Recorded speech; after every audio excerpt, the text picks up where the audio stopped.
Hi friends, आज मुद्दाम घेऊन आली आहे कोकणातला एक पारंपरिक पदार्थ दडपे पोहे.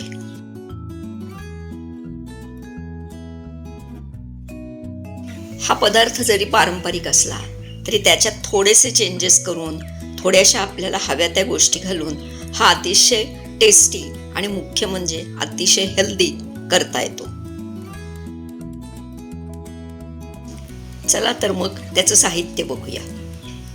याचं साहित्य अतिशय सोपं आणि सुटसुटीत आहे. बारीक चिरलेला टोमॅटो, पातळ पोहे, बारीक चिरलेली काकडी, कैरीचं किस, आले, कांदा, ओलं खोबरं, शेंगदाणे.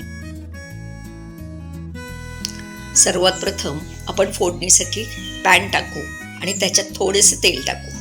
फोडणीच्या आधी आपण भाजलेले शेंगदाणे चांगले खमंग होईपर्यंत भाजून घेणार आहोत. भाजलेल्या शेंगदाण्यांच्या ऐवजी तुम्ही ह्यामध्ये कोणत्याही प्रकारचे मोडाचे मूग, चवळी, मटकी असंही टाकू शकता. त्यामुळे त्याचा प्रोटीन कंटेंट वाढेल. आता फोडणी करायची. फोडणीत नेहमीप्रमाणे सर्वात प्रथम मोहरी तडतडली की त्याच्या पाठोपाठ थोडेसे जिरं,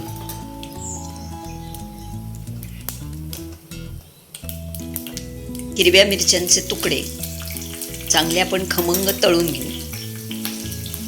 मग त्याच्यामध्ये थोडासा हिंग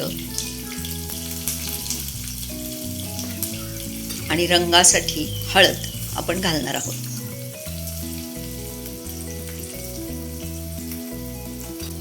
मिरच्या चांगल्या खमंग तळल्या गेल्या की गॅस बंद करायचा आहे. कढई खाली उतरून त्यामध्ये सर्वात प्रथम पातळ पोहे घालून क्रमाक्रमाने आता आपण एक एक गोष्टी घालणार आहोत. कैरी नसेल त्या दिवसात तुम्ही लिंबाचा रसही वापरू शकता. टोमॅटोमुळेही थोडासा आंबटपणा येतोच. अंदाज घेत आपण त्या गोष्टी वापरायच्या आहेत. कच्चा कांदा इथे वापरलाय. कदाचित सकाळी अनेक जणांना कच्चा कांदा नको वाटतो तर तो ऑप्शनल आहे.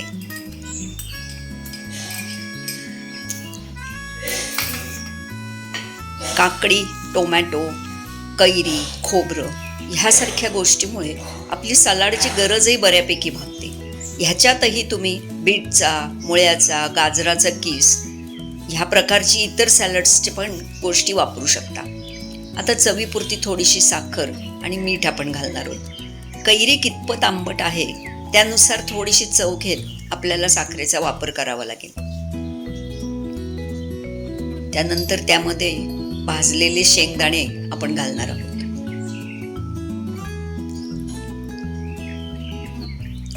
एक एक गोष्टी फक्त मिक्स करत जायच्या आहेत. त्यामुळे हे करायला अतिशय सुटसुटीत.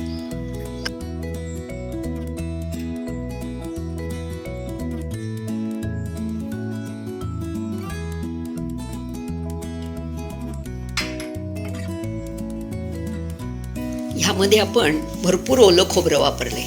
ओल्या खोबऱ्यात प्रोटीन, चांगल्या प्रकारचं फायबर, मिनरल्स आणि फॅट असं सर्व असल्यामुळे खोबरं हा अतिशय चांगला हेल्दी ऑप्शन आहे. शिवाय खोबऱ्यामुळे एक प्रकारचा मऊपणा पण येतो. सर्वात शेवटी आपण त्याच्यामध्ये थोडीशी कोथिंबीर घालणार आहोत. ओलं खोबरं आणि कोथिंबीर थोडीशी वरून घालण्यासाठी पण आपण वगळली आहे.